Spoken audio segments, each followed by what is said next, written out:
everybody? Jeff Harper here. Chris Fargo to my right, left for you guys, and we got Coach D in the single box over there because he thinks he is the shit. Now, ladies and gentlemen, as always, I want to tell you guys, follow our socials, link below. The @ down there, that's our Instagram. Follow us on Kick. In our Instagram bio, too, we have a link tree to our YouTube, to our Facebook, to everything you want to see. But give us a like and follow and enjoy the chat today. Now, RAF 02 is coming up next week, Chris. And guess what, ladies and gentlemen? We will be in attendance at RAF 02. Coach D's beautiful face will be there. Chris will be there. I will be there. And I think somebody else will be there, right? Vince should be there.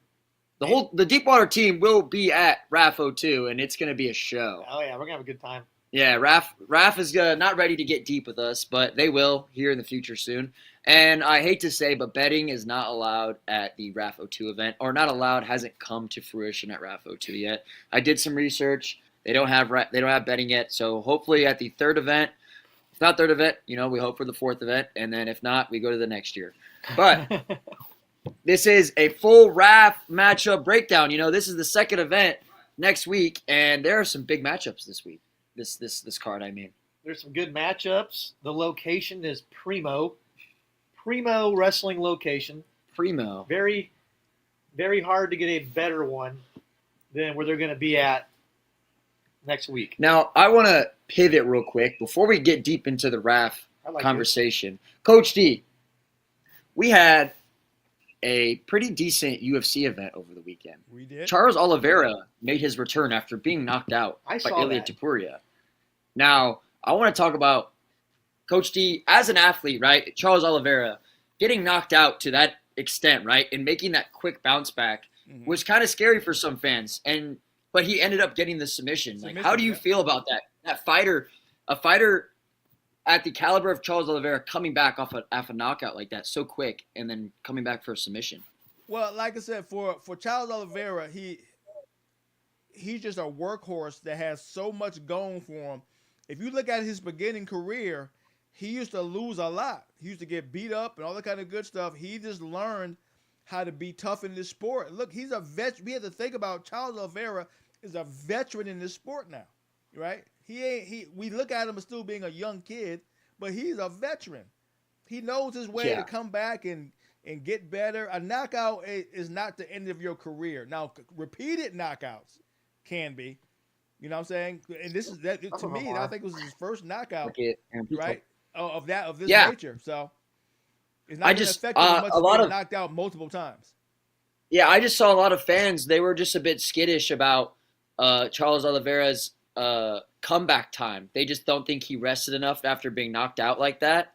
I mean, he was flat on the canvas. I mean, it was a clean knockout. But, as a fighter, you know yourself better than anybody. And I think Charles Oliveira wanted to really prove to everybody that, look, I'm not gone, because I think a lot of people wrote him off after the Topuria fight. Well, also the pressure of the White House card coming up. Everybody was on that card, right? And he had to get back in the win column to even have a conversation. Right? I mean, and that was a big win. Mateus Gamrot is an up-and-comer. That was a big win, and it was a submission. I'm just saying it makes Topuria look even better. It makes Topuria look... This is a hill I will die on.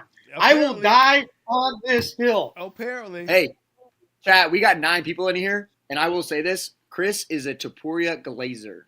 Now that Topuria is single, I think Chris might want to go after him. Literally want to go after him. Topuria being the best fighter in UFC is a hill I will die on right now. Yeah, it's not crazy to say, but again, before we actually get into the RAF too, I mean, you guys had a great argument last episode. Merab is getting a 4th title defense this year. 4 title defenses in 1 year. Merab is coming back to fight Peter Yan before the end of the year. Well, I appreciate that Merab likes to fight. I do too. A lot of UFC champs don't.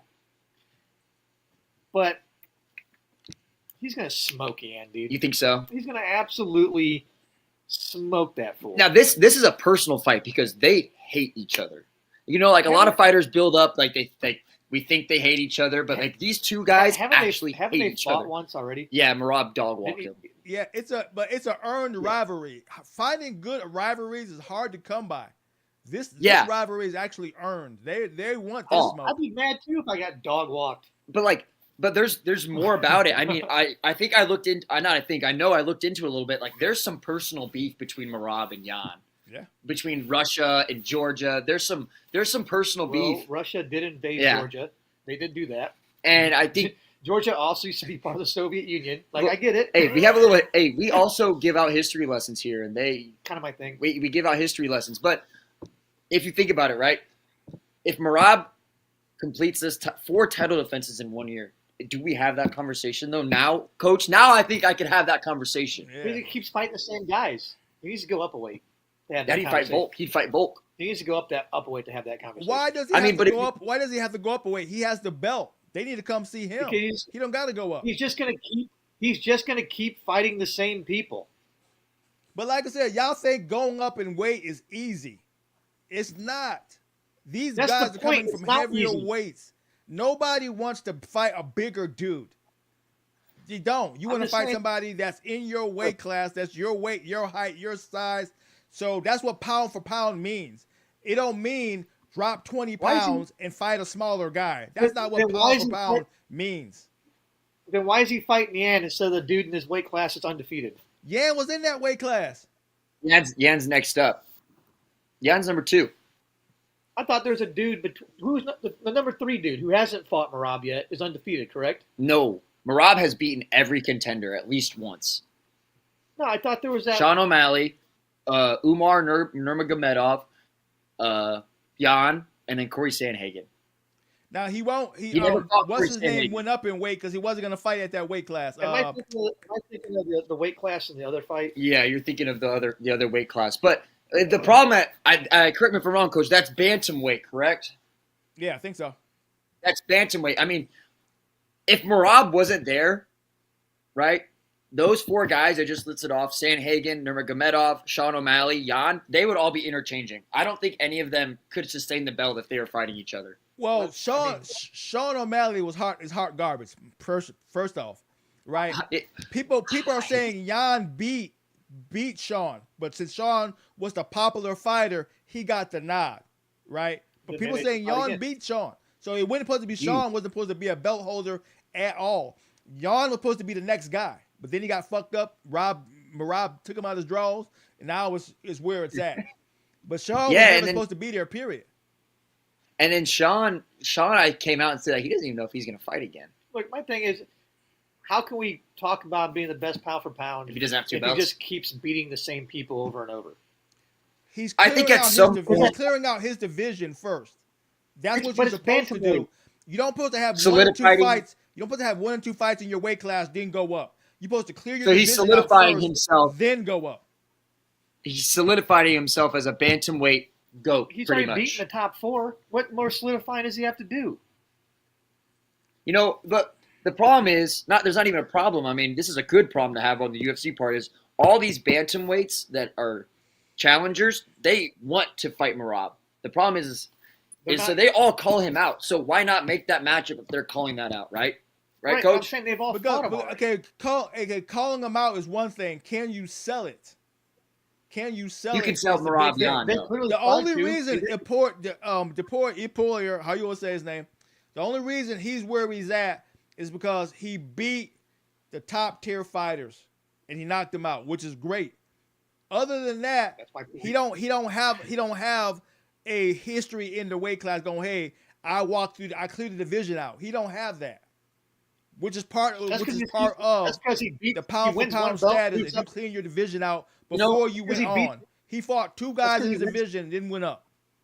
That's because he won the belt and then went up and won another one. Nonetheless, he didn't fight his guys. He handpicked fights. Ladies. This could be an episode in its own. But I'm going to be in the same room in the fucker next week. I'm gonna go. Hey, words only. Words only. Hey, I might have a DeepWater live of these guys grappling. Hey, if you want to get a video of us arguing, drinking beers in the hotel bar, that's going to be some good content. I'm telling you, Jeff, you are in for a freaking treat when me and Chris get in the same room. If you think it's downtown now, wait till we're in the same room together. our don't let Insta it be a followers, confined our space. Facebook, our TikTok.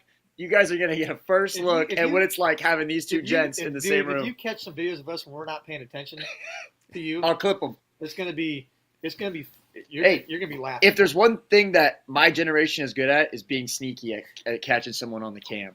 But nonetheless, I wanted to bring up the fact that Marab is making history though with having 4 title defenses in 1 year. Yeah. So like that's nothing to go without saying that like that's pretty incredible on Marab's end. I agree but- with that. Again, now pivoting real quick, again for more UFC, another big fight is coming up here really soon. Islam is gonna try to get a second belt. And this is coming up in less than a month. JDM, I think, is a lot better than people think. And Islam, Coach, you just made a point earlier that it's hard to go up in a weight class. Islam made it apparent in an interview that it was hard for him to put on some weight to actually be able to be big enough to fight at that weight class. And he came out and said that he's at a good weight where he can cut a little bit but still be healthy. But I think JDM is a lot better than people think, and Islam's going to have a harder time, I think. But I'm excited to watch that fight. No, JDM is good. This is going to be a good challenge to take Hamza out his game. So Hamza, you mean Islam? Islam, my bad, Islam. Well, yeah, well, Islam has to do this. He has to take this fight. He has to.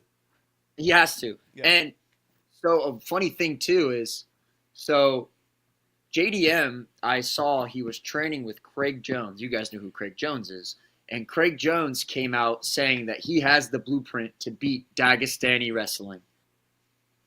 Yeah, Well, knock him out. Dagestani is catching a little hell right now. They've lost a lot of key matches. The Caucasus are losing a little bit. You beat him by knocking him out. Yeah. I mean, well, here, think about it, right? Chat, Coach, Chris, right? You did that backwards. Yeah, Chris, Coach, whatever. Craig Jones was in Volkanovski's camp, the camp leading up to Islam. Craig Jones had the Dagestani blueprint to beat him, and that camp as well. And if you look at the fight, before he was knocked out by a head kick, Volk was piecing up Islam. Yeah. Volk was winning that fight until that head kick came. So is Craig Jones onto something? You know what I mean? Is JDM the guy that can finish that Dagestan blueprint he has, right? Well, you got to also know that that freaking PFL, another Dagestanian got knocked out. Sergio Pettis, spitting elbow. It's not a Gamma guy, is it, Coach? So across the board, Dagestan's catcher. Yep, he was, dang it. No, he wasn't Gamma. My bad. No, he wasn't Gamma. He wasn't Gamma. He trains Gamma, but he wasn't Gamma. I'm gonna be honest with you. I'm not that impressed by JDM. Really? I'm really not. I mean, if you think of his weight I want to class, root for the guy. I want to root for the guy. He's my people. He's Caucasus. He's my people. He's Australian. He's an Italian Australian. He's Italian Australian. Right. When I say Caucasus, I meant Islam, guys. Sorry. He's my people. I want the guy Della Maddalena. Come on, think about that. Yeah. Think about that. I mean, but if you think about it too, Islam wins this, puts him double champ, and then the fight to make is Topuria Islam. And I think that's what they're leaning towards. They got to make the money worth it because they're both in the pound for pound conversation almost simultaneously. That's going to be a lot of money on the table that they got to afford both these guys at the main event. That's a lot of money. Yeah, that's a lot. But I just wanted to bring that up. I mean, it's the end of the year is looking like it's going to be an electric UFC time and MMA time in general, Coach. I mean, you appreciate the MMA game. The end of the year, Dana's put on something special for us. And then again, before we get deep into the RAF, Tom Aspinall is making his heavyweight title defense here at the end of this month against Cyril Gain. And he'll win. I think he'll beat Cyril Gain as well. So I'm excited to see Tom Aspinall fight. Finally see the heavyweight division be a little bit more active, right? Because someone didn't want to fight. I'll be honest with you, I haven't seen a good heavyweight fight in a minute, dude.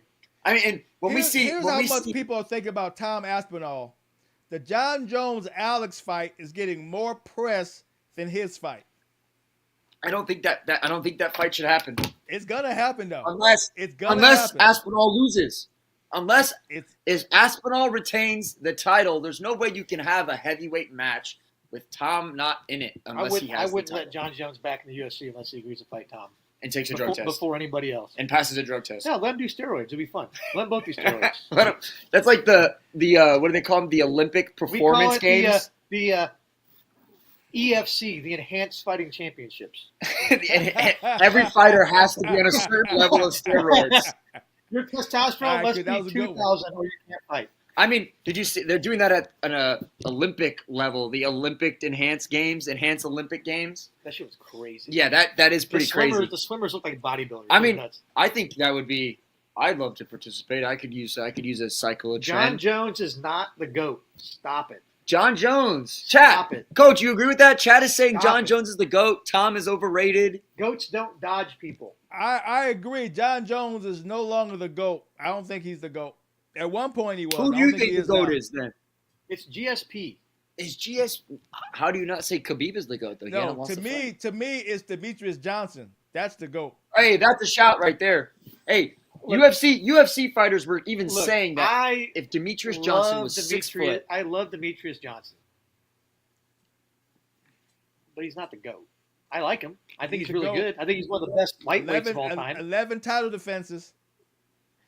I think he's one of the best lightweights of all 11 time. title defenses. If Il Taporia could even sniff that, then maybe I'll give it to him. He will not. First of all, I have never once said Taporia is the GOAT of all time. All right? No, you just said he's the best. I just say he's the best pound for pound today, this calendar day of October 16th, 2025. Hey, I'll give Coach his flowers on that shout because Demetrius Johnson, Mighty Mouse, a lot of current UFC fighters like Adesanya, Kamaru Usman, guys who train with him even said that, if this guy was 6'3" and a little bit bigger, we'd all be afraid you know of what? him. If I was a foot taller, Islam, Khabib, they've all said it. GSP has said it. They've all said it. DC has said it. Everybody who's a somebody has says Demetrius Johnson is the GOAT. Everybody. Yeah, he's got everything for a fighter. But all right, so pivoting because this could get into a real MMA podcast real quick. That's fine. It's only been 17 minutes. Oh, that's fine. We got time. I mean, this only 10-match card, so we could go into it. 17 minutes. We got plenty of time to get to RAF. We do. Chris, you forget it's already past Jeff's bedtime. You know he's soft. First of all, you're the one collecting Social Security. Whose bedtime is it really? Hey, you daggone right, but I've earned it. I ain't soft. I thrive in the night. But, again, we have another UFC, again, we talked about it. Another good fight this weekend is Reinier de Ridder is headlining a fight night, the Canadian fight night. I think it's in Toronto or Vancouver. And he's fighting... You even said Vancouver like you're Canadian. That's wild. Vancouver. Vancouver. You know, Canucks, eh? It's Reinier de Ridder knocked out Bo Nickel with a knee to the body. That's unfortunate. Yeah.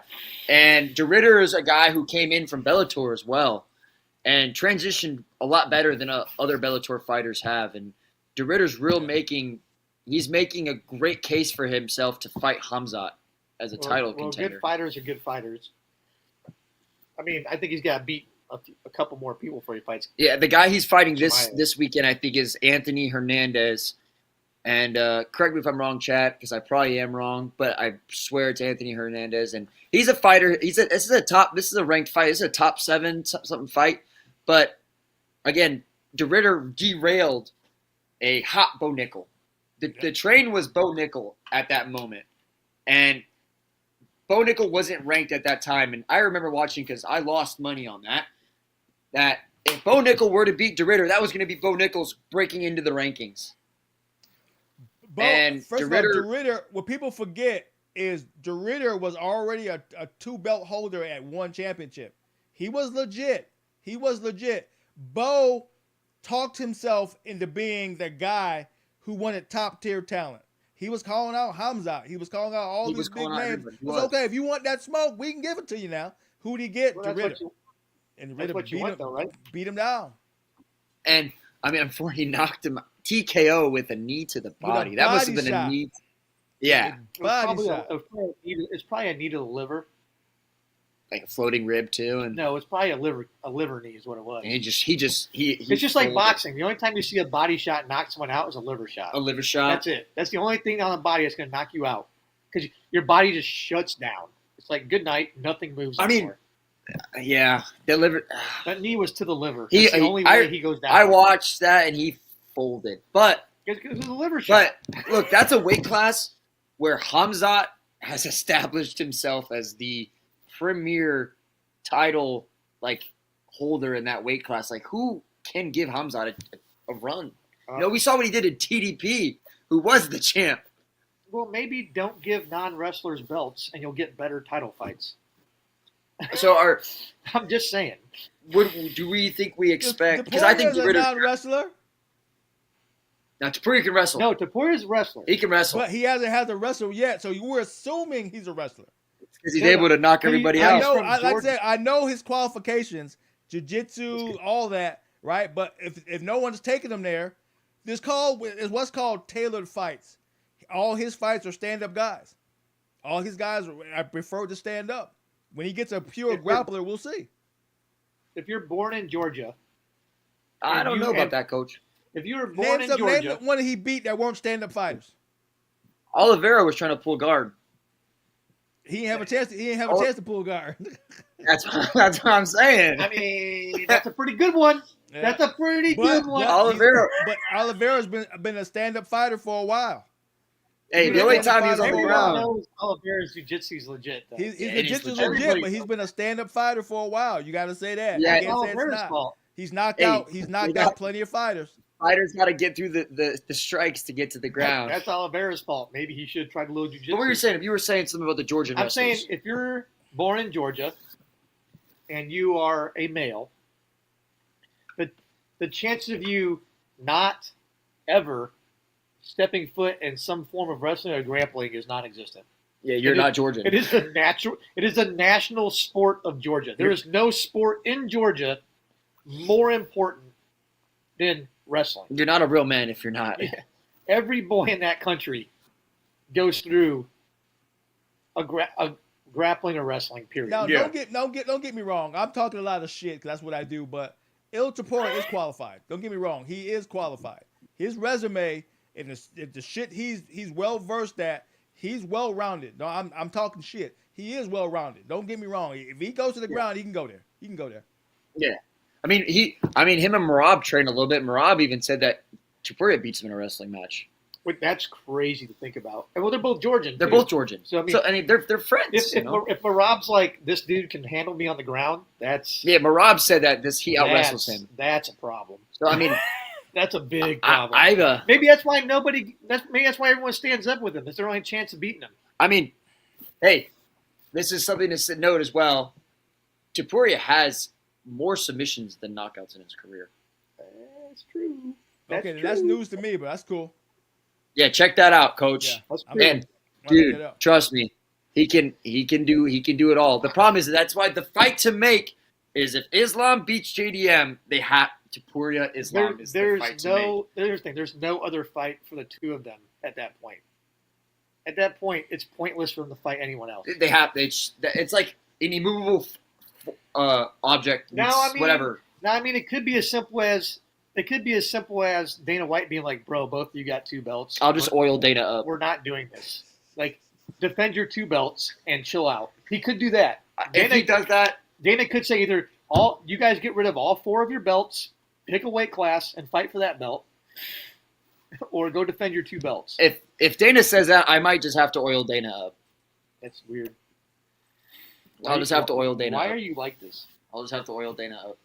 That's a joke. It's terrible. It's a weird one. Well, it's actually a legit one. When Dana White goes live all the time, that's the big thing. Like, the chat, why Coach D looking sturdy today? Coach D looking sturdy today. Second biggest sport in Georgia, cockfighting. Coach D, you looking sturdy today, I guess.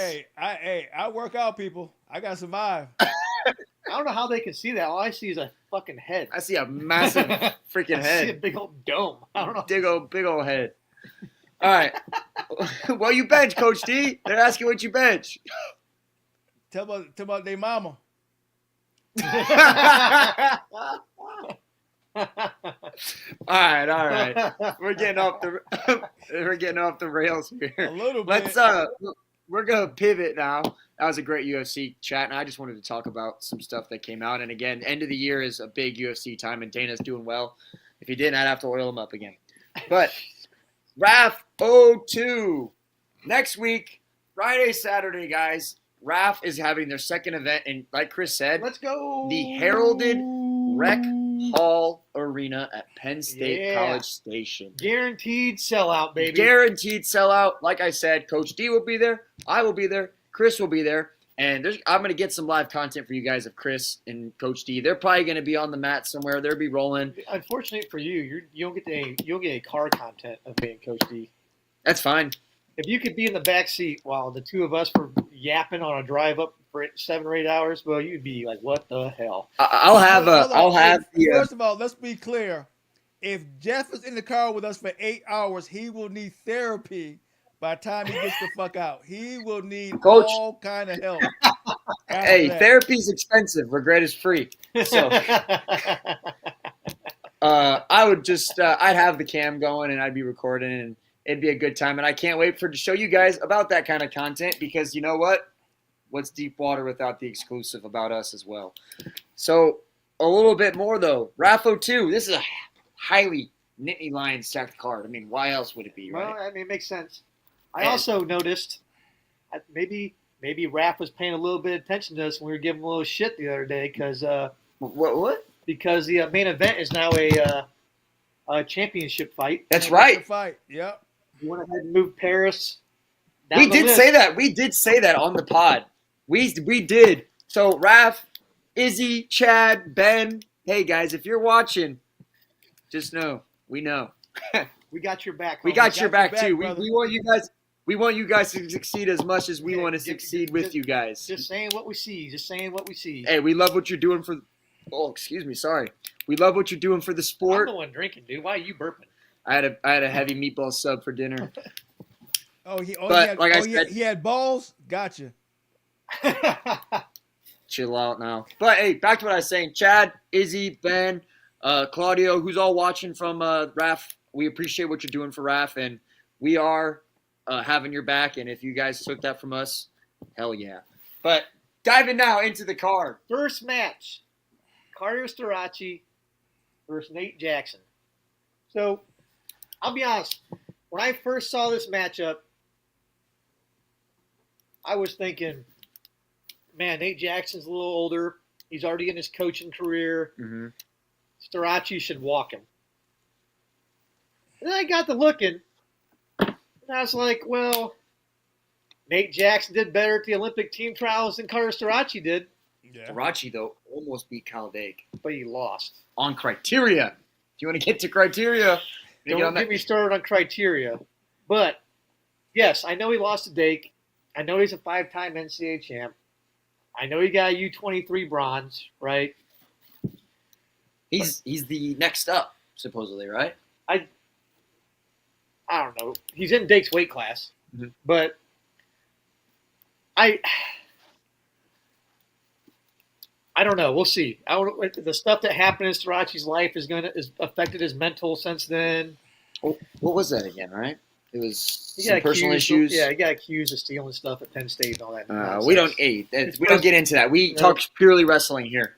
Yeah, it's just nothing's come of it. Innocent till proven guilty, all that good stuff. But Jackson got fourth at the Olympic team trials last year. He's an IU wrestler too, right? Yeah, oh yeah, he went to IU, 2-time All-American for the great Indiana University. Who's yours? That was on point. Don't look at us like that. Just because you're from South Carolina, they got nothing down there. They're called the Gamecocks. We got things here. You're right. We have nothing down here. We Yeah. got things here. Hey, you got the Citadel though. Yeah. All right, Anna. We got good football teams, good basketball teams. Hey, good wrestling Indiana's the teams. place to be for sports currently. Oh yeah. We'll get on that trail later, but Yeah. back to the matches. So, are you taking Nate Jackson in this wrestling match? You think it'll be closer than we think it will, though, right? It's tough. I kind of want to take Nate Jackson. but I think Starachi will win. I'm taking Starachi Okay, as well. Chat. how will he win? How will he win? I think it will be let's be pretty fair. Starachi has no offense and doesn't shoot. No, So it's going to be a close match. and you never know if he's healthy or not. Well, I think he's healthy Yeah. physically. But I think it'll be a close match. Like 4-3, 5-4. I don't know about that. Because push-outs are a thing, and Starachi's definitely getting hit for passivity at some point. And Nate Jackson has a mean double leg. Yeah. He does. Yeah. Starachi has good defense. Like I said, Starachi's a defensive wrestler. He is. When he wrestles people that are good or as good as him. Like Mm-hmm. the date criteria match was 3-3, which means he got probably a push out or a passivity. Like probably got a shot clock point. They probably both got a shot clock point But a takedown. and both got a takedown. Kyle Dake probably scored last. And Dake scored with 6 seconds left to win the match, which means So Starachi got his you one. feel they're takedown. both going to come in shape? I think so. I think they'll both be in shape. I think yeah. the ghost of his ACLs are coming. Chat. Hey, let us know who you think's winning. Carter Starachi or Nate Jackson. You guys got Starachi or Jackson? Give me a score. What do you think? I think Starachi's winning by tech. No. By tech, really? By tech. You made me actually self-censor the F word on how crazy that statement is. Chris self-censoring. Never seen that before. I self-censored the F word because I was so shocked by how stupid that statement was. Hey, you'll say it's stupid until it happens at the arena next week. Starachi's not teching anybody in freestyle.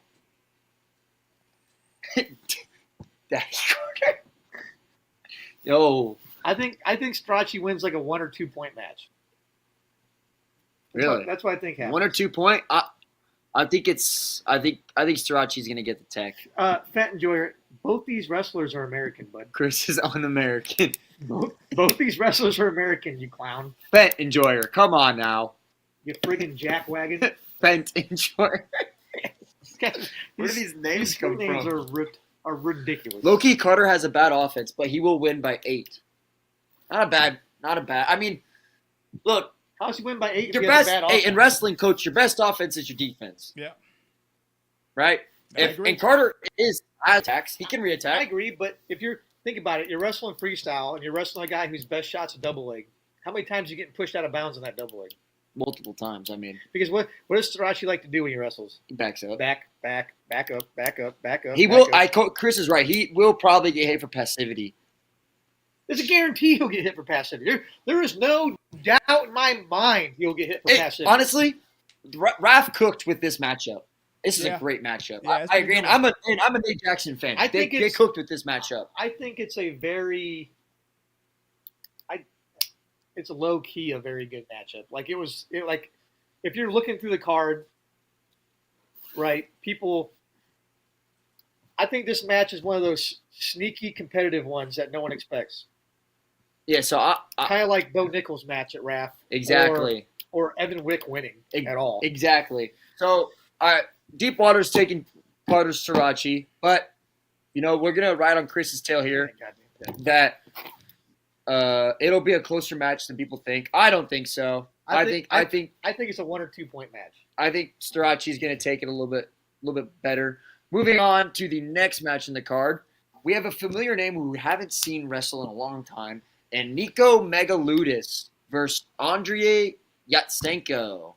Now, Chris, you want to kick us off with this match? I mean, this is a highly touted. I mean, Nico Megaludis, man, he's a Penn State legend as well. Yeah, Who's a part of that? honestly, I got Yatsenko in this match. What? You got Yatsenko. I mean, Megaludis doesn't really have much of a senior career. I mean, Megaludis isn't that great at freestyle. Yatsenko is a world bronze medalist. He's a World Cup bronze medalist this decade, 2020. And Megaludis retired in May, and now he's back wrestling again. He retired in May. Yeah, was he wrestling? He announced his retirement in May for this year. Was he wrestling? He was wrestling for. I think I saw he won a gold at some Paris tournament in 2017. That was like 2017. Yeah, same year Yatsenko was getting bronze in the Worlds.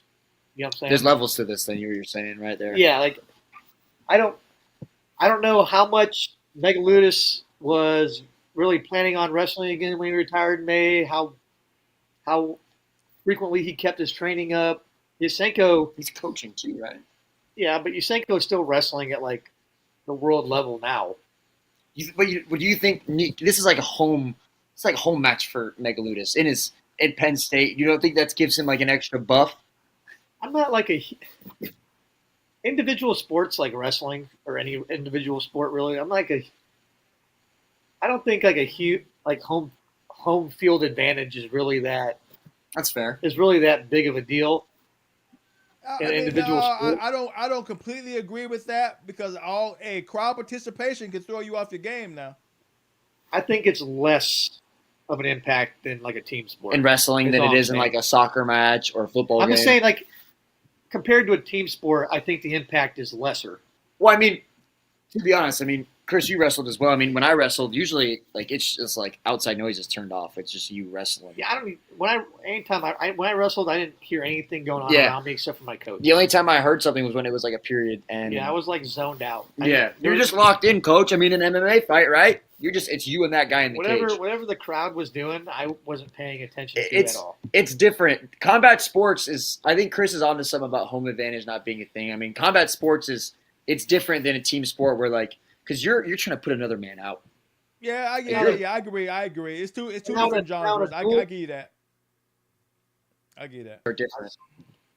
In a dual meet, I agree that momentum's a thing because not only are you preparing to wrestle, you're also like watching your boys do work. And you feed off And the you're match getting the before adrenaline rush. You're getting now you're feeling the crowd while you're not wrestling, and you're riding that wave into your match. Yeah. Like in a dual meet, it's significant. Home mat advantage is a big deal in a dual meet, especially when in college when you're not the one traveling. Dual meets were hype. You get to maintain your normal routine. You know, you're not trying to fly or ride a bus somewhere and prepare and all that stuff. But individually, in an individual type setting, I don't know how much it really impacts you once you're actually on the mat. I would say this. The only thing we don't know is how their matchup is set up. Like in MMA, you got show money and win money. You know what I'm saying? So you got money to show, money to win. We don't know, do they get paid more when they win? Did they get paid more if they get a pin? Did they get paid more if they get the tech? Fight of the night, all these things can bring out how you fight as well. Like a performance bonus, and you're talking about, yeah. I think we're still in the same boat of RAF still setting their depth chart at each weight class. Yeah, I mean, so I think this is like a depth chart weight setting match here. Like trying to get some guys in their rankings, figure out who's who. I mean, I think where everyone falls out at. I think it's one of those matches where this is a depth setter. I honestly think I agree with Chris though on this match. Yatsenko's probably going to take out Nico Megaludis. I mean, a senior world medal at this decade compared to somebody who has really much no senior level accolade. It's kind of as much as I went. What do they say? 6'7". As much as I want the American to win, like what have I always been consistent on when I talk about this stuff? American do or die. He who does not wrestle full time does not win wrestling matches. And this is another. I don't think either one is wrestling full time, are they? Who? Yatsenko is. Yeah, Yatsenko's wrestling all the time. Okay. So I'm taking Yatsenko's one. He's got a world medal, and Megaludis doesn't. Yeah. So I mean, a senior world level is freaking hard to acquire. So he's always been better than Megaludis. What weight class did they have this at too? 135. 135? 35, yeah. See, that's a meat grinder at the world level too. Yeah. If he's that little, that's 57, 61. Well, I think the world level it's like 37, 38 and a half or something. And so I'd say they're 57 kilos, 61 kilos. But that's still, I mean, it's a good matchup. Again, I mean, they're bringing out a Penn State legend, Nico Megaludis. It's a solid matchup, but again, Chris made a point. I'm just not like I said, if I was putting money on it, I'm not taking the guy who retired in May and came back to wrestling. Would you probably evade this matchup though, if you're putting money down? I'd be pretty confident in Yatsenko because he never retired from the sport. He's also is Ukrainian, right? No, he's Yeah, he's Ukraine. I think he's yeah, Ukrainian. you're right. Yeah, He I think is. he's Ukrainian. Ukrainian. You're right, I mean, You're right. He is. they got nothing else but wrestling and the Russian war. But outside of that, next matchup, you like this one. I think this is actually a really good matchup. I can't pronounce his name. I think Chris, it sounded like he was practicing his name for a while. It's James Green versus Sal Kazanov. Sal Kazanov. And James Green, I mean, USA Wrestling, pretty much one of those legend. Yeah, I mean Green's a 4-time All-American, 2-time Pan Am champ, and he has a silver and a bronze at the world level, which sounds pretty awesome. Yeah. Except Sal Kazanov has he won the European Championships 4 years in a row, from 21 to 24. Took bronze this year in it, and then literally got a bronze medal at the Worlds this year, and has three world. He has 3 world championship medals this decade, 2020 to 2025. The man has 2 silvers and a bronze at the World Championships. Yeah, I mean. And RAF is freestyle. So give me old boy. Sal Kazanov. Yeah. Sal Kazanov. Sal Kazanov. Sal Kazanov. I mean, I think, Chris made some really good points here about the pedigree Sal Kazanov comes from and what he's been doing this decade. But James Green's no pushover. I think it'll be a close match. I mean, James Green is a world champ. Right? No, he's a world silver medalist. World silver medalist. Sorry, bronze medalist. I mean, he had. But that was 10 years ago. He's in the coaching realm now, right? Yeah, it was 2015 when he got his bronze, and 2017 when he got his silver. Right? Like this dude went out here and won the European Championships from 2021 to 2024, which has who in it? Russia, Georgia. Bahrain, Kazakhstan. That's Asia. Those Asian championships. That's all Asia, right? But like all the Eastern Bloc countries, right? Czech, Slovakia, Poland, Belarus. It's a meat grinder. Hungary. Damn. Yeah. Hey, well, I'll say this. This is a diverse card. This ain't an all-American card. This is a really diverse card. So. Yeah, I like what I like about RAFO too is you can tell they made a concerted effort to expand the roster. Yep. Outside the United States. Yep. They did, and it was. And what did we say on the first? It's what they have to do. What did we say on they want real growth. That's what they have to do. Do you think that they listened to us too? Because we also said that we were waiting for the international wrestlers to ever scene, or they probably had that idea to begin with. I think that was always planned. You can't say I'm going to be the biggest, best, most well-paid professional wrestling league without having the best and not have Russians and Georgians and Turks and Armenians and Bahrainians and Mongolians. Yeah, like all the stands. If you don't bring Iranians, right? If you don't bring those, like they haven't had an Iranian yet. Like if you don't bring those, probably if I had to guess, they probably had a roster on the table and then had to wait for visas to clear. It takes like 6 months for international visa to clear. So possibly. That's true. Hey, I think though. Although it seems like RAF can probably get some expedited visas at least the next 3 years. When the Iranians arrive at RAF, I don't think it's just gonna be one. It's gonna be a whole gang of Iranians. I think it's just gonna be like here. They got a whole bunch of former Eastern Bloc countries all at once. Yeah. And I think it'll be the same. So they got a second Egyptian on here. Yeah.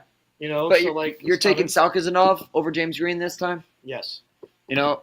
Chat clip that. We'll see that. And I think, but Chris made a good point about Sal Kazanov. So, moving on though, David Carr. It's on the card. We talked about David Carr, super exciting wrestler. Who is he wrestling here, Chris? I can't really read your hand right now. Oh, Rita. Oh. Now, David Carr, 4-time All-American, 2-time national champ. He just narrowly missed placement at the Senior Worlds, losing to Sidakov on criteria. Losing to Sidakov on criteria is Pretty darn good. And good. you didn't think he had the chops to even get to that point. No, I said he wouldn't. I said he wouldn't medal. You're right. That's all I said. I said he wouldn't medal. He was a criteria away from that. That's why criteria sucks. So was I right? You were right. Or was I wrong? But that's why criteria sucks again. I never said David Carr couldn't. But I just said he probably wouldn't. I honestly think this is a mismatch for David Carr. I think David Carr is going to probably take Rita and just dog walk on. I think David. Well, here's the tough part. Let us know about David Rita real quick. Or Rita. Rita, while not winning a lot at the international level, has qualified for the Olympics. He wrestled in the 2020 Olympics. Tokyo? So, yeah. So, do I think he? I want to say he'll tech fall an Olympian, but I mean, David Carr's training with Jordan Burroughs daily. Yeah, I mean, I think Carr does tech him. I think Carr's going to handle business here. I think Carr does tech him. All right, let me pause my question. What is Jordan Burroughs doing right now? Coaching. Jordan Burroughs is coaching. He's mentoring the youth. He's not tainting his legacy. That's all I'm saying. Yep. Doesn't he coach in Nebraska? He coaches at Nebraska, and he also coaches at UPenn RTC. So will we see him come back to the mat? Will we see him come back to the mat? Well, I mean, he didn't put his shoes in the middle. He hasn't put his shoes in the middle of the mat yet. No, he hasn't. I don't know. Jordan Burroughs is a high value man. He's high morals, high values, and I think you'll see him at RAF at some point. I think RAF is enticing enough for him to come out. I mean, what they're paying these wrestlers, you know what I mean? Especially if Dake keeps holding on to the belt. I think at some point you got to see Burroughs, right? And I mean, if we see Burroughs, we got to see David Taylor because he's younger than Burroughs. David Taylor has a completely different set of responsibilities. David Taylor is trying to build a college wrestling program that rivals Cael Sanderson. David Taylor doesn't have time to wrestle. The only thing So you mean to tell me there is nobody that he wants to wrestle? I'd love to get Hassan Yazdani out here versus David Taylor at a RAF event. I think David Taylor's sole focus on life is to be a dad. Would that be for Jordan Burroughs too? To be a husband, and to turn Oklahoma State into an absolute powerhouse monster against Penn State. And they really are though. And they are quickly getting there. The recruiting class he's got coming in though. We'll touch on that. They are quickly getting. They've got like 6 of the top 10 recruits of this year and next. So you mean if Jan says, "Can't nobody beat me? I am the best in the world. Can't nobody beat me at my weight. I dare anybody to try." You mean that wouldn't get their fire going? I think David Taylor's fire is being the head coach at one of the most prestigious Division I college wrestling programs on planet Earth. I mean, you make a point, but I mean, Coach, Cael Sanderson ain't wrestling no more. You ain't gonna get Cael Sanderson to wrestle. Cael Sanderson's in his 60s. First of all, 50s. not even close. What? 50s. Cael Sanderson in his 40s? Time out. Get under the table. Sit there and think about what you said. Relax. He's not 8. I don't know what you're talking about. Cael Sanderson is in his 30s, bro. No, he's not. Oh, no, he's not. The oldest he is 45. He's not in his 50s. He's 46. Well, I was close. I retract my statement of saying 60s. Sorry about 60. that. What the? Jake Varr? What, bro? Yeah, I don't know what I'm saying. Cal, I'm sorry if you ever take a peek at this. He wrestled in college in the 90s, bro. I wasn't around. See what happens? You let kids talk too much, you get the bullshit. Nah, I know what you're talking about. But But you're not even old enough to have missed memories. look, David Taylor, what I was getting ready to say, though, look, Coach, you know this. Yeah. When you're a combat sport athlete at a high level for a long period of time and you leave combat sports, there's that itch to compete is always still going to be there. That's what I'm saying. He's When you left the mat on top, when you were considered one of the best, and somebody says I'm the best, it's like every Rocky movie with Apollo Creed wanted to come back and go, he did. I gotta beat him. No matter what you do, it's hard not to do it. And what happened to Apollo Creed? He went out in a stretcher. Hey, but he fought though. He had to fight. He had to fight. Bottom line, it's hard. That's why so many UFC fighters still try to come back and compete. They go from MMA to bare knuckle to someplace else to dirty boxing. They keep competing. They keep competing because they're dumb. Exactly. It has nothing to do with dumb. Once it's in your blood, it's in your blood. Look, when Cael Sanderson hung up the wrestling shoes, he has never once even contemplated stepping back on the mat. Because we're not in the arena for trash talking. We don't go, is he done? Is he finished? Is he washed up? Can he do it anymore? Does he still have it in the tank? We don't say these things. We let him walk off into the sunset, and we keep him intact. Nobody calls out a wrestler. Not hardly. They don't have to. No, I'm saying Cael Sanderson doesn't have to because he's got, 11, 12 national titles coaching now? Yeah. I don't know, That's something we can think about. I know Cael definitely not coming back, but David Taylor, I could see. David Taylor's competitive nature right now is, I want to beat my former coach at what he does now. I want to win a national title as a coach against my coach because he is the only person that can even challenge Dan Gable for the GOAT of college coaching. At this point, that's all it is. That's a competitive fire right there. At this point, it's all speculation, and only time will tell. But I think RAF is doing something for wrestling that's getting people their ears perked up to get out and compete again. So we'll see what happens in the future. I guarantee once RAF gets into the arena of not just bullshit trash talking, but who's the best talking, who's the best. This is why this guy is the best. The guy that has the belt is the best. Here's why. Once that begins to happen, you're going to see a lot of wrestlers lace back up. Like when they actually start getting a pecking order. Like who's ranked number one, who's ranked number two. One of those wrestlers isn't going to be David Taylor. We'll see. You never know. But moving on to the only women's match of the card, Helen Maroulis versus Samantha Stewart. Maroulis by tech fall. I'm taking Maroulis by tech fall too. That's the only answer. And again, this sets up a possible super match for Sarah Hildebrand. Honestly, at this point, the way she wrestles at Worlds, give me Maroulis by fucking pin. Pin. That will be a pin. Write it down. That's a pin.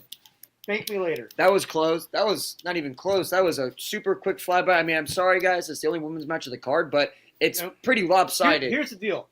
It's for the flyweight championship because we were wrong. Sarah wrestles strawweight. I knew that. So this is for the flyweight championship, 120-pound championship. Maroulis is an 8-time world medalist, 4-time world champion, 3-time Olympic medalist, 1-time Olympic champ. Stewart is a world bronze medalist 1 time. The only thing I'm saying is you got 34 versus 36. That's up there. Age-wise. Maroulis. Age-wise. About age. Yeah. Look, that doesn't matter. Yeah, it does. Maroulis by fall. Yep, she's Maroulis was pinning girls 10 years younger than her at the World Championships. Next is our influencer match. Now, Keelan versus Henschel. They wrestled before, folk style. Henschel messed him up. Shocker. Henschel's going to mess him up again. We won't dive too deep on this match because it's just a matchup for the sport, and neither wrestler have the accolades that a lot of wrestlers that are signed for them. Both of these wrestlers are doing a lot for the sport on social media and getting the sport out there, and I greatly appreciate what you guys do for the sport, and I think it should be super fun seeing you guys out there wrestle, but I'm taking Caden Henschel. I'm taking Caden Henschel because he actually wrestled before. And he wrestled. He's a 3-time Wisconsin state champ. Yeah, he's a really good wrestler. He's a really good wrestler that chose not to go D1 to actually go to a college he could compete at. You know what I mean? Well, I say one thing. They've both sell themselves for the sport very well. They've stayed on social media. They constantly put out content about their matchup. They've done their job. So no matter who wins, they did their job for this fight. So kudos to them. I agree. I 100% agree with that, which I think is the entire purpose of this fight. To be honest. Exactly. If entire- anybody learns from this right here is that you got to sell your match. You got to sell This is what this match teaches me. Maybe one day, the DeepWater podcast team will be the announcers at a RAF event. At a RAF event, or even wrestling at a RAF event. No, absolutely fucking not. Absolutely fucking not. Yeah, I would be wrestling. If anything, it'd be me. Absolutely not. If anything, it'd be me or Vince. Look. Or Wes. Announcing is something we could succeed at. We're not going to sit here, put our podcast name on your singlet, and watch you get your ass beat. You're telling me that Keelan is any better? I think Keelan could bench press you. Let me tell you, if Jeff I think steps I could on beat the, Keelan. if Jeff steps on I the think I would mat- beat I Keelan. don't know. Keelan never wrestled. Well, maybe you could. Keelan never wrestled. Maybe you could. Look, hey, guys, look. I finally got him mad. I would beat Keelan. I'm sorry. I finally got him amped up. I'll say it. And you know, I'm not here bashing because Keelan's a hell of an athlete. But look, I actually have been around high level athletes in the sport of wrestling. I've wrestled at a high level. I would beat Keelan. That's why I think if Raph wants a good match, I'll put on a show for the people. You will be there. Call his ass out, DeepWater. That's the loudest he's ever been. Wait, make it so bad. I'm gonna put your ass in the middle of it. Thank you for telling me that. It's gonna be a thing. It's going to be a thing when I get done with it. Coach G knows I can send anyone down that path. Nah. Chris is not lying. He's very good at being an ass. I can rage bait with the best of them. He can. I'll give him that. He's good at it. I didn't even get rage baited. I just. Yeah, sure. Next match. Pat Downey versus Jake Varner. Unlimited weight class. You know, I'm taking Jake Varner. Okay, speaking of this, because this is not the only match in this weight class on this card. Oh, is Jake Varner still wrestling, or he's coming back? He's the head coach at Nittany Lion Wrestling Club. Yeah, he's coming back basically. Incredible athletes at the senior level. Here's my thing. Separate from this match for a second. Stop calling the weight class unlimited. It's unlimited. That's what they have it labeled as. Look, man, here's my I get that. That's what I don't like. No one cares about the undisputed, unlimited champion of the world. There's no championship belt on for this weight class. It's just an unlimited weight class. They just have a match to have a match. This is like if they had Darren Caldwell wrestle Lance Palmer. That's what the open weight class is for. So unlimited. Is unlimited a catch weight? Is unlimited supposed to be like a catch weight? Basically, I don't think so. I think it's supposed to be heavyweight. Keelan and Caden are an open weight class. That's what I'm saying. The matches that just have a match are all open. I think Jake Varner's winning. Well, I mean, I agree with you. Oh, also, side note, sorry. But Mason Paris, my point is Mason Paris is also wrestling unlimited. He's also 125. No, he's wrestling unlimited. Look at it. Google it. Google it. Fucking Google it. Telling you right now, they call the heavyweight weight class unlimited. I don't think so, brother. And Jeff, I'm gonna go ahead and say this. I don't know what Chris has on you, but you've been agreeing with Chris the whole effing night. So I don't appreciate that shit. I don't know what he has told you or what dirt he has on you, but you better fix that shit. I know that. 125 kilos. No. Look at the actual website, not AI. You youngins like to look at the AI shit, and it's wrong 90% of the time. It's proper. You guys like to look at that AI shit, and it's wrong 99% of the time. White Hendrickson, they were branded at the. I'm just saying they better be branded as heavyweights. They were. White Hendrickson was branded at heavyweight. Heavyweight should be unlimited, if we're being honest with ourselves. Like, the heavyweight weight class should not have a max weight. Okay, so here's a question. So when you say unlimited, what particular weights are you talking about? Oh, who was right? Damn. Hold on. Who was right? They do have it on unlimited. Oh, okay. Shoulda. The RAF website was right. Well, they do have it unlimited. So what's you know considered why they probably unlimited? have it unlimited? Because he's not wrestling a wrestler. He's wrestling a UFC fighter. Then just call it open. Just call it open. If you're having guys wrestle to wrestle and it's not in a normal belted weight class, just call it open. Instead of confusing people with Because they have an unlimited and an open. You're right. Yeah, because there was an open match last RAF too. It was the Holly Holm one. Yeah, just have it. Just call it open. Yeah. Anyone weighs what they want, and they can fight each other. Like, why call these two unlimited? Especially when Paris is in a belted weight class. He should be 125. Like, what are we doing? It's confusing. So now people have to ask. People who don't know wrestling now are going to ask the question: is there heavyweight up to 285, and then above 285 is unlimited, and it's going to be its own weight class? Because now it's confusing to people. That's my question. You just call anything that you don't want to have for a belt that's not in a weight class that's going to be for ranking purposes for that belt in that weight class. You just call it open and make it simple. So everyone knows, open means this is like an exhibition.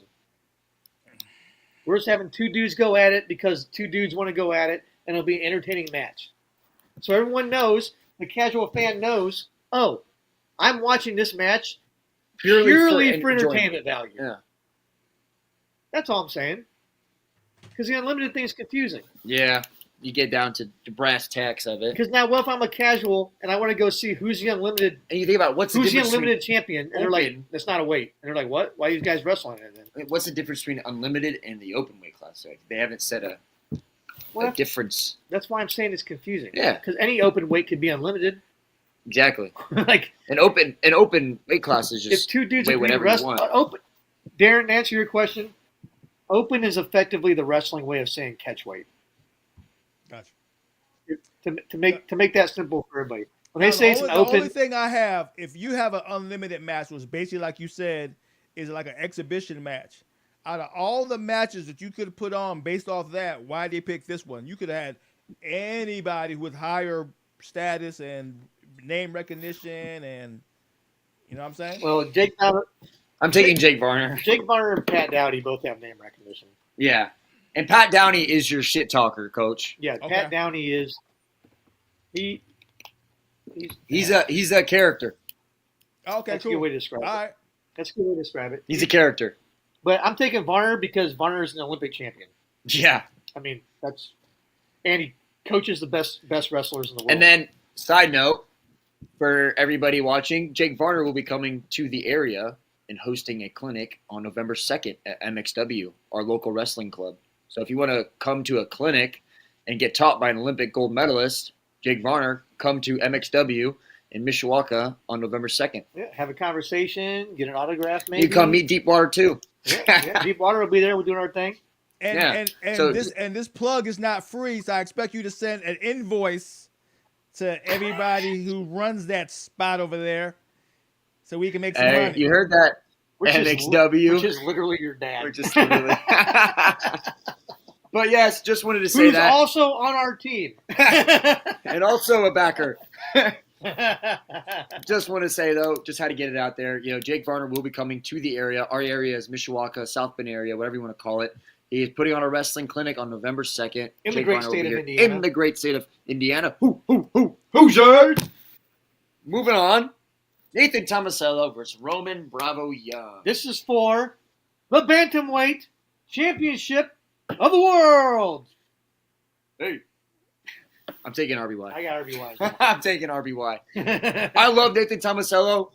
He was a great dude to chat with at RAF 01, and you know he's a great wrestler as well. The current champion. By the way. current champion. This is champion. RBY is RBY. He's a product of Chaos Anderson, getting trained under David Taylor now, and he was one match away.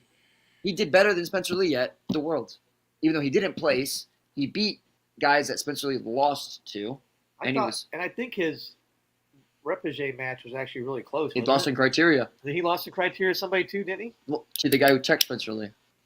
Yeah. On criteria. Spencer Lee gets teched by him. Roman Bravo Young loses on criteria.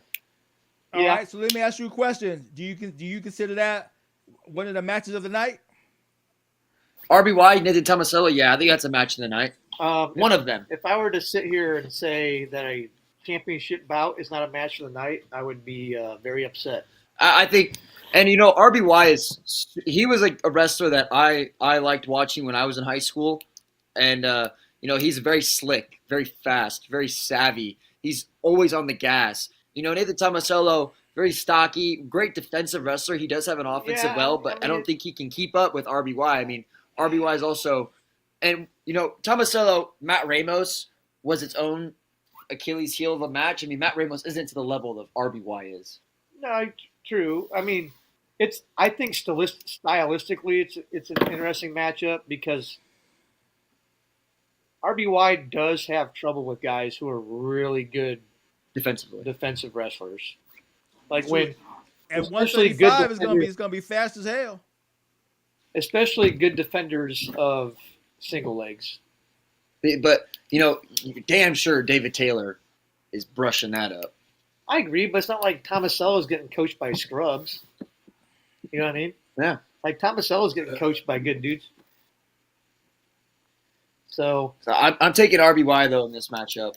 I don't think it'll be close. It'll be a good match. That's all I'm saying. I'm taking RBY. Moving on, Mason Parris is making his wrestling debut back on the mat after a little bit of a hiatus after the 2024 Olympic Games, and his first match is in Unlimited, and it's against a former UFC fighter, Alexander King Kong Romanov. King Kong, huh? That's what they call him in UFC. Interesting. Alexander King Kong Romanov. And Mason was out. What again? What reason was he out for? Was it injury? This is sabbatical. Just take. He didn't really perform to the degree that we thought he was going to perform at the Olympics, and I think that might have took a toll on him. So he just took some time off. He took a year off to regroup mentally. And there's nothing wrong with that as an athlete, especially when you're as young as he is. And when you're from Indiana, you got a lot to. Mason Parris is born and raised in the great state of Indiana. Hoosiers! But so mental toughness is not called into question. No, Mason Parris it takes a special kind of mental toughness to know when you need to take a step back and regroup and get yourself on the right place so you can train 100%. Sometimes you got to know when to be like, you know what? I need to regroup here. We need to go on a darkness retreat. Yeah. like Aaron Rodgers. Aaron Rodgers. We got to go do some ayahuasca. Go sit in a cave and do ayahuasca and sit in total darkness. Find my spirit days. animal. Forget his name. Yeah. Well, the only thing is our MMA wrestlers have not had a successful run. So. Oh, Romanov's getting tech-falled. Romanov's getting tech-falled. That's 100% fact. Right? I would put the house on that. On you a write Romanov that down right now. I would put my house on that. He does not have much senior level accolades since he's a former UFC fighter with a record of like 19-4-1. He didn't do anything in wrestling at the World Cup. And when he wrestled, though, he wrestled for Moldova. And he's from Maryland. So I didn't know if the Moldovans have a nice Maryland population there. But it's quite the matchup. Maybe it's, it's like an old football matchup, right? And Alabama plays like some D2 team to get their ass kicked so they feel good about the opening season, right? Maybe this is a good homecoming for Parris. No, we got to remember that. So you're not saying this is just a warm-up for Mason to get him back in the game? That's what I'm saying. Because that wasn't the intent.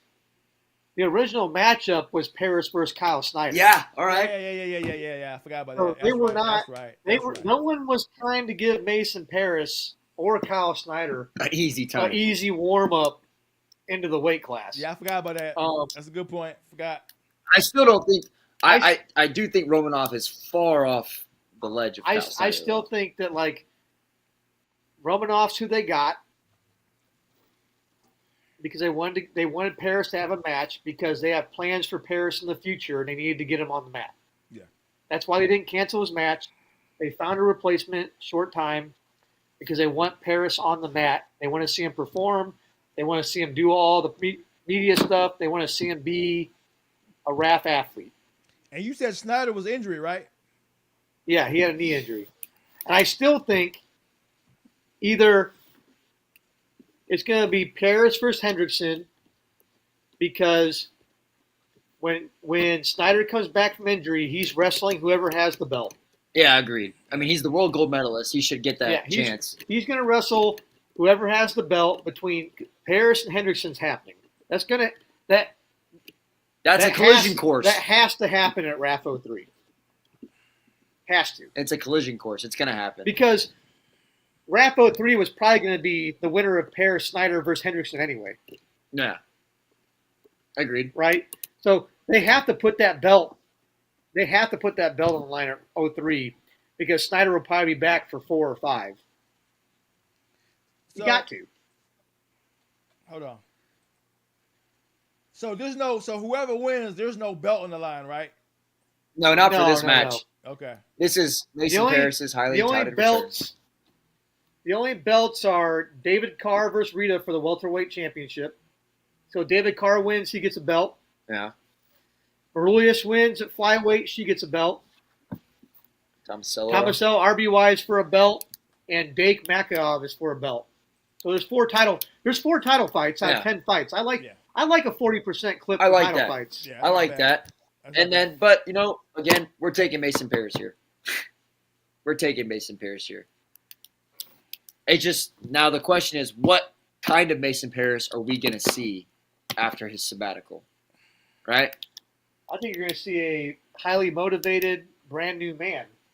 I think it'll be a good matchup. And then for the main event, Kyle Dake versus Boris Makachev. Now, Kyle Dake, man.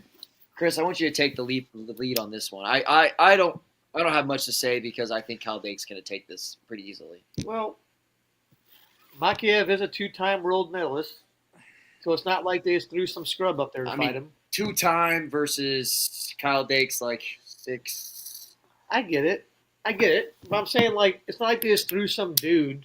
No, it's not like they threw. It's for a belt. This is like the Maroulis Stewart match. It's not.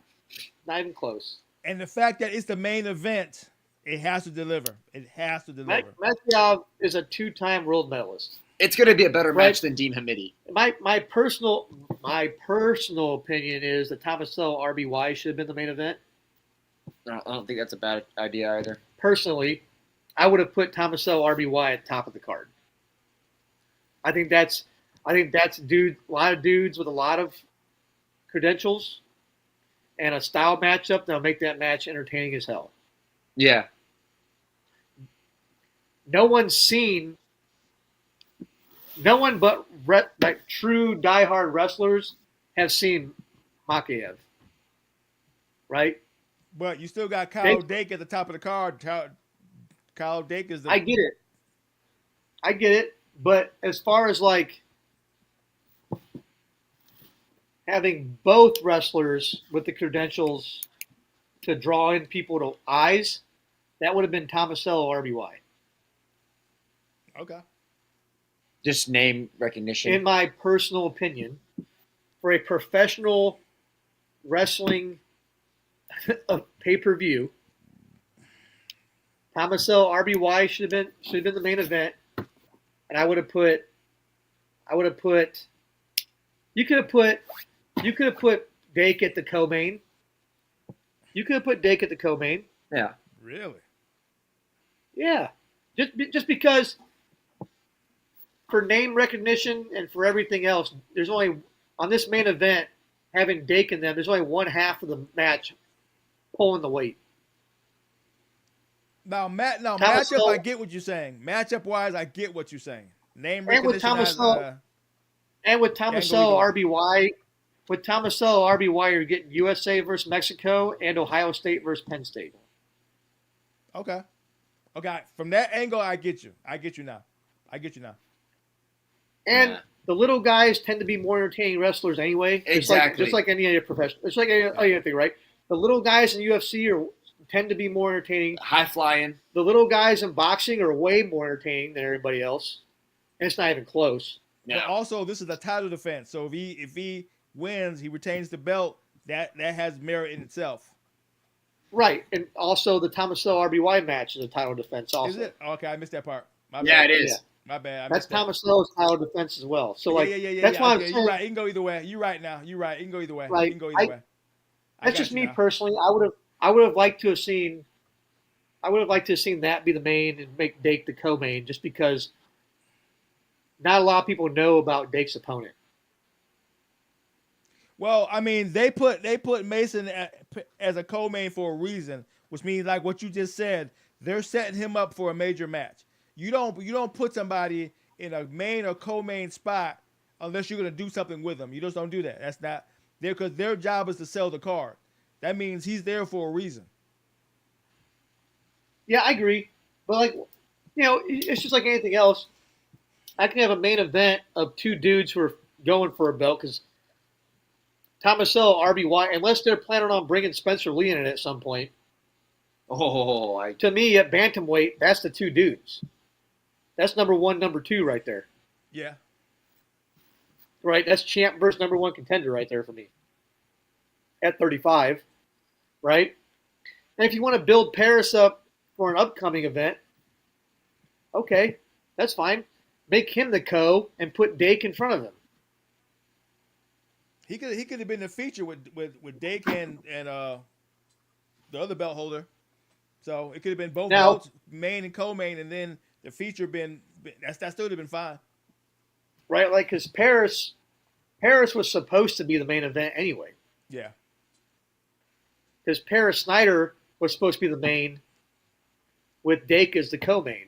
Yeah, I got you. So I don't know. That's just me personally. I would have set the card up that way. I would have put Tomasello, RBY at the top once Snyder pulled out. That's just me personally. I'm not saying it's right or wrong. It's just if I was setting it up, that's what I would have done. Yeah. RAF, take notes. This is your guy. RAF, take notes. This is your guy. Look, don't give me too much credit for my moments of clarity. When I'm right? Moments of clarity. Don't worry, I won't. Don't worry, I will never. Oh, you did last week, bud. Huh? Hey, I can't wait to see this live. You did last week, bud. You I were like, do no such thing. Chris, I don't even drink, but I will have a beer for me to tear the whole raft down. One thing you don't want to see is me and alcohol because we're going to jail. Only because I'm going to have to jump into a fight that you started. No, you're going to have to get pulled off the rafters because I'm going to try to kill you. This is. There's no reason to kill me. I'm a peaceful guy. Ladies and gents. So that is a RAF breakdown. RAF 02, I think it's a pretty freaking good card. What do you think, Chris? I like it's pretty dope. It's pretty dope. It's solid. I think it's a pretty good card. I honestly think the venues might be better than the card. Well, no. No, I'm just kidding. I like the fact that four of the matches are for a belt. I really like the Green Sal Kazanov match because that match is 165, right? Should be. Which one? The main event? No, Green. Hold on. That's 165, right? Can't take a look at it right now. Yep. 165, welterweight. Is that it's the same weight class. Is No, that Yanni? Yanni's 155, lightweight. Who's 65? David Carr, Rita. David Carr, Rita's the championship match. That's the same weight class, but they're giving the championship belt match to David Carr. Now, I think what they're doing here is they're setting up for Sal Kazanov to be the contender. Maybe. Who else wrestled 65 in RAF 01 though? We already went through this. They didn't have a 65 match. That's right. They completely skipped that whole weight class and waited for RAF 02 for it. Yeah. They did 155. Yeah. Because I think they had two matches at 55. Yeah, they had Austin Gomez and then Yanni's match. Yep. And then Yanni's match was the title match, though. Right. And they're doing the same thing with 65 this round. I think they're trying to set a pecking order still, This is the second event. Yep. But nonetheless, ladies and gentlemen, that was our RAF 02 breakdown. And like I said... Hold on, Jeff, before you wrap it up, let's go over the commentaries for the event. We're not wrapping it up yet. We still got hot takes to have. Oh, I thought you were trying to clean it up. No. We can. No. We got some hot takes. I think the announcers are pretty. I think they're pretty good. Fun. It's gonna be fun. It's gonna be a good time. We got think Bo Kurt Nichols Angle, gonna say Bubba Jenkins, Bo Nichols, and Julian Penna. Here's what I think: Bo Nichols is gonna get caught up in the environment and say some crazy shit They need to get DC in because he's at Penn State. So Bo Nichols can get all jacked up and say some wild shit, most likely. Well, Bubba the only Jenkins thing is is, the only thing about these commentators is you don't have nobody's a rival, nobody's a back and forth guy on this panel. You know what I'm saying? Bubba Jenkins is ex-PSU. removed. Maybe Bo and Bubba, maybe, but everybody else. Bubba's ex Penn State.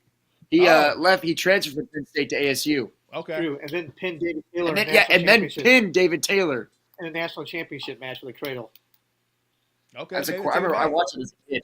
That was a crazy match. I watched that as a adult, I was a kid. and it was crazy because Nah. no one expected it. No, it was a. I remember watching that. But yeah, he's ex PSU.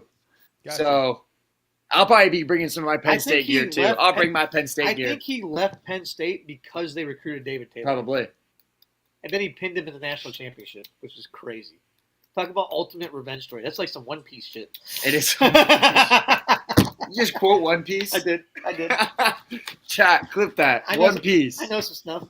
I know a One- thing or two. And he's got Asian kids. I got so. Asian children, so I know some anime, all right? Yo, know what's pretty cool is that Mark Kerr wrestled What's- against Kurt Angle. How was that for some dope shit? What'd you say? Mark Kerr wrestled Kurt Angle. Yep. That's pretty dope. I'm very interested to watch Kurt Angle's commentary because I think it's going to be very. I think he'll be able to describe what's happening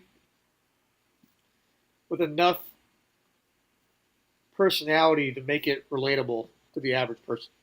Well, I mean, he's an entertainer, so he knows how to sell whatever he's saying. I just want to see how he sees the generations, like when he wrestled to where they're at right now, how he says what he's gonna say. You know what I'm saying? I'll be honest with you. I think wrestling is one of the few sports where the past generation recognizes the evolution of the sport and how much better the modern day wrestler is technically. Oh, agreed.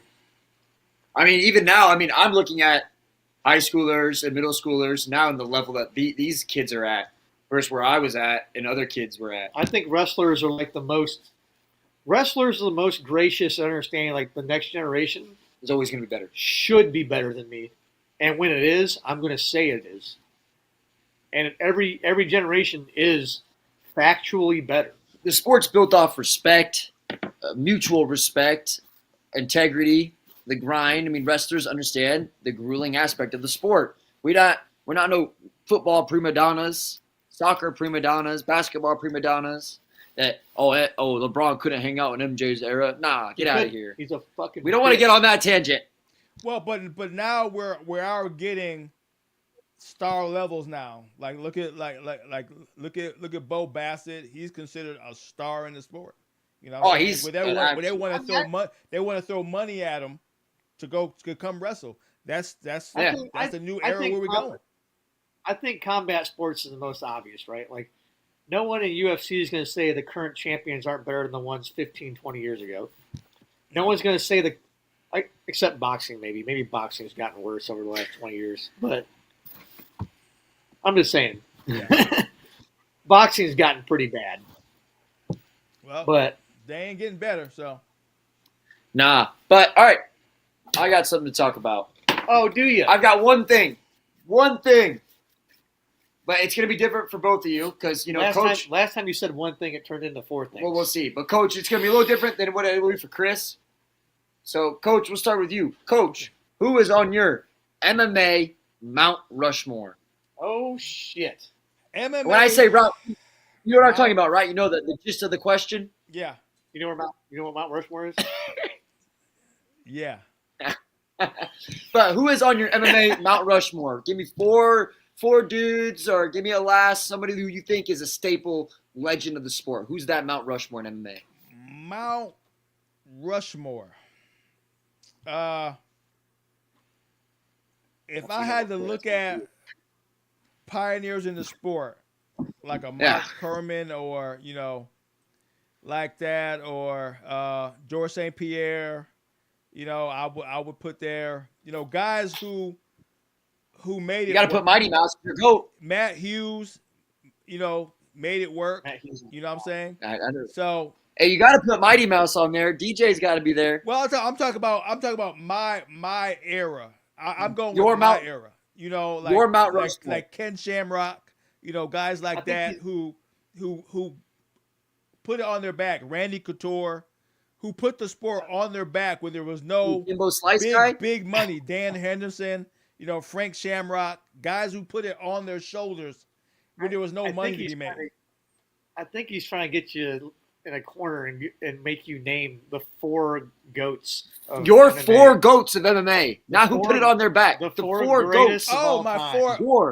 My 4 Your goats. Okay, I got you. DJ, George St. Pierre. I'm with him so far. I am too. Volkanovski, to me. Whoa. Yeah. Okay. Yeah. Okay. And 4. Dude's out there. I think Jones. at 4 I can go with John Jones. At 4. McGregor's not on the Mount Rushmore. Hold on. I'm nope. Hell no. I don't even care that. I just Hell shocked no. he put Not never. over- Not Khabib. never. Not Yeah, never. Volk over Khabib? I don't consider Khabib Mount Rushmore. Wow. ass. I consider a pound for pound conversation, but not Mount Because Rushmore. you'd put Volk over like Anderson Silva? I mean, Or Daniel Cormier? Anderson Silva's there. Anderson Silva's there. yeah. Anderson I guess Silva. I thought Silva was coming out of your mouth Oh, immediately. so your Mount Rushmore of MMA is DJ, GSP, Anderson Silva, and John Jones. Well, no. Now you put Anderson Silva in there. I think I might even knock John Jones off. Oh, we're keeping Volk though. He's keeping Yeah, I'm Volk. keeping We're Volk. keeping Volk. I'm keeping Volk. Hey, we just know Wow. Coach likes Volkanovski. All right. I do. So we know whenever Volk's fighting, we know who he's going for. Wow. Not bad. That's what this segment's for. I think that's wild. Now, Chris, give me your Mount Rushmore of wrestling. Wow. Right. Well, Cale Sanderson. Cale Sanderson got to. Numero uno. I mean, you got to put Star Archie up there. He's 5-time NCAA All-American, 5-time NCAA champion. Well, Over some gold medalists. hold on. Let's define the question. Who's your Mount Rushmore? Like of The goats of wrestling, college wrestling or like encompassing best of wrestling. American wrestlers of all time? Your Mount Rushmore. Yep, your American wrestlers. American wrestler. Okay. Cale Sanderson, Cale Sanderson, John Smith, John Smith. Yes, Jordan Burroughs, agreed. and Bruce Baumgartner. Tom or Terry Brands doesn't make it. Bruce Dan Baumgartner. Gable doesn't make it. Bruce Baumgartner is a. I know who Bruce. I know. How many world championships does he have? Dan Gable doesn't make it. He won Olympics, bro. Fair enough. I like that though. Bruce You see how Baumgartner, many- Jordan Burroughs. I like that. Look how many world gold medals Bruce Baumgartner and Olympic gold medals Bruce Baumgartner has. I'm aware. Bruce Baumgartner is. Yeah. You know, he also fought UFC. Not UFC, but he was an MMA fighter Right, too. right. Over in Japan. I'm thinking about dudes like I gotta give Or the kid. Rulon Gardner. That was a fluke. We all know it. All right. Look, See, I got- For me, I don't look at undefeated guys who've never been beat. I'm looking at guys Yeah. who overcome adversity, and found their way back to the top spot. Fought reason- their way back to the top. That's Right, why I but- think of it as a goal. and I agree with that a lot, right? But Burrow's been through adversity, Yeah. right? But Cale Sanderson is He's the only dude to ever not lose. and he won Olympic gold. Ever in the entire sport of wrestling. Yeah. At the Division I level Senior level. and won an Olympic gold medal. Not even Kerry Colott. You know anything about Kerry Colott? So You know, can, if so Kerry can Cole- you can you say he Kerry beat the Cole, I think, is he much beat the better who's who? wrestler. Can you say he beat the Cale who's who? Cael Sanderson never lost a college wrestling. Cael- Four-time I'm saying, undefeated. Can you say champion. that he beat all the guys that we consider the best to ever do it in the sport? Yes. They couldn't get past At his- him, but on their own at they were his- great. But they just Yeah, couldn't get at his past him. time, for his era, yes. Coach, Okay. Coach, you want to know something funny about Cael Sanderson? What's that?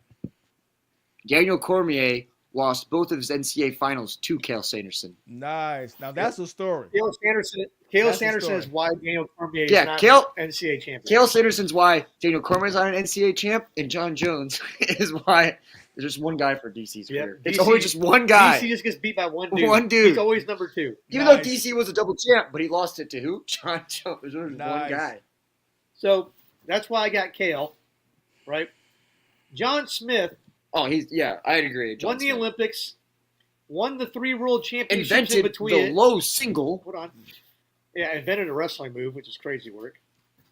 But won the Olympics, then won the 3 world championships in between, and then won the next Olympics. Wow. So he won Olympics, world champ, world champ, world champ, Olympic champ. And his wrestling move, the low single, was so unstoppable Yep. at the time. Nobody knew what to do with it. He invented his own wrestling move. He's got his own shoes, and then he won a ton of national championships coaching Oklahoma State. Yeah, he was. Oklahoma State was the Penn State before Cael Sanderson got there because of John Smith. That was Iowa. Gotcha. Okay. Calm down. That was Iowa. Calm down. All right. Fair enough. Relax. Nah, go Pokes. And then Jordan Burroughs, self-explanatory. Yeah, I think he's got the most world medals out of any American wrestler ever. he's one of the. Yeah. And then Bruce Baumgartner, I think, is a 3-time world champ, Bruce two-time Olympic Baumgartner champ is. at heavyweight. A heavyweight. At heavyweight, Yeah. he's okay, a great. I have a quick question for either one of you. Which wrestler can you say put eyeballs on the sport? Who can you say carried wrestling on their back and got eyeballs to people who weren't thinking about wrestling to think about wrestling because of him? Well, I mean, And the think wrestlers this way, that Chris, like other how than- Tiger other Woods than- took over golf and brought every new eyeballs because he was Tiger Woods. Who I'd would you say Jordan that was Burroughs for is wrestling? one of them. Jordan Burroughs is one of them. Probably Gable Stevenson. Jordan Burroughs for sure. That's Gable. tough. That's tough. Like, I mean, you can make the argument John Smith. yeah. You can make Now, the John argument Dan Gable. Smith. Yeah, I can see that. I can see John Smith. You can make the argument Dan Gable because of the time they were in. They were in the 70s. And that's but, really but when. like I said, who really- transitioned so many generations? Like well, Burroughs has transitioned. For me, Jordan Burroughs. yeah. For me, Jordan Well, Burroughs was let me- the guy. Now only with Gable transitioned because the dad told the son that told the son. That's how Gable stayed relevant because their TV wasn't talking about Gable like that because TV wasn't like that like it is now with social media. Blah blah blah well, blah. let The me reach was let me more give you- with Jordan Barrow. let me give you some perspective. Okay. Oh, we love perspective. It's Not a healthy really, meal. but go ahead. John Smith and Dan Gable and the coaching runs they did are the reason why the NCAA championships are on ESPN. Oh, that's a good tidbit. So if you're gonna say who brought eyeballs to the sport, Dan Gable and John Smith, two of the two best American wrestlers of the 1970s, who then went into coaching and became the two best wrestling coaches of all time. Cael Sanderson has probably passed John Smith at this point. Now, But I think the way you just said it is really the meat and potatoes. Somebody not for only real. did it on the map, but created the next generation of champions. That's a legacy that can never be touched. Yeah, you made a good because point. here's the thing, right? Look at the growth of wrestling in the United States pre-1970s and post-1970s. All the growth, all the massive growth has happened post-1970s. Okay. And it's all due to Dan Gable and John Smith. And then you go into, let's talk about the TV deals. When did the NCAA Wrestling Championships, when could you finally watch the NCAA Wrestling Championships on ESPN? Way before I was old. Mid to late Born. 90s? Okay. Mid to late 90s, maybe? I was watching them ever since I was born. So probably for me, when I got into high school, freshman, sophomore, junior year, somewhere They in were there, televised. only the finals were. Only the finals were televised. You were probably glued to it too, right? Yep. Well, I'll be 100%. I can't remember watching it until the Olympics, to be straight up with you. Right. That's my point. Right now, look at the NCAA championships today. Every single match of every single round is on Every ESPN. round is televised. Yeah. I mean, they've made the NCAAs a spectacle as well. So, my opinion, all that credit goes to John Smith and Dan Gable. I think Chris's Mount Rushmore is pretty good. Yeah. Well, I think this is a good spot to end on. That was a good history lesson, a good healthy dose of perspective there too. And I wanted to see what your guys' Mount Rushmores of MMA and wrestling were. And I did not disappoint, I'll be honest. But Coach, you shocked me with Volkanovski. I think that's an absolutely. You shocked me with Volkanovski. Volkanovski is a monster. That's going to be a clip. That's a He fucking has crazy. made all the stars off his back. All the guys you talk about are off his back. From losing, Off from his losing back. to them. Off his back. From They losing to wanted them. to fight him. Hey, They wanted to fight nonetheless, him ladies, to make their He made name. them. They wanted to made them fight off the- Volk to make their name. They are Nonetheless, bigger ladies. fighters. They're bigger fighters. They wanted to fight him to make Hey. their name. He Besides made the them. fact- They didn't make him. He Yeah, made them. Yeah, He let him made them. He made them, Coach. How many times are you going to say it? As Yep. many times I have to when I'm talking to younger people who don't get it. Hey, He first of all, made you know what? them. I am also grown, Darren. That's right? You why, are not that's why grown. we have that for answers like that. That's why we have that segment.